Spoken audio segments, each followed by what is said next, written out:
2004ஆம் ஆண்டு சுனாமியில் தமிழகம் மிக கடுமையாக பாதிக்கப்பட்டது. 2004இல் சுனாமியில் தமிழகத்தில் மட்டும் 6065 பேர் இறந்தார்கள். 88 கிராமங்கள் நிலை குலைந்து அழிந்து போனது.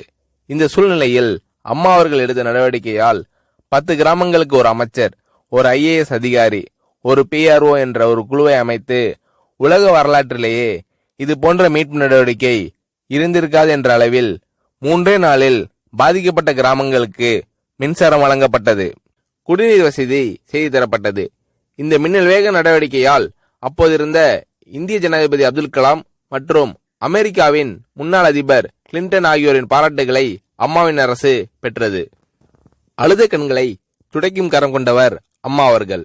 ஆண்டவன் யாரோ ஒரு நபர் மூலமாக வருவார். தமிழ்நாட்டிற்கு கிடைத்த தெய்வம் அம்மா அவர்கள்.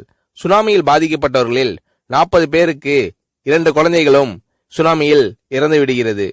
அந்த 40 பேரும் ஏற்கனவே கருத்தடை ஆபரேஷன் செய்திருக்கிறார்கள். பெற்றோர்கள் மட்டும் உயிர் பிழைத்திருக்கிறார்கள்.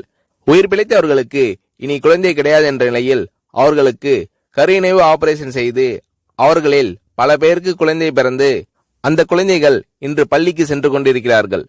நாகப்பட்டினத்தில் அம்மா அவர்கள் மீனவர்களை சந்தித்த போது மீனவர்கள் கதறி அழுதார்கள்.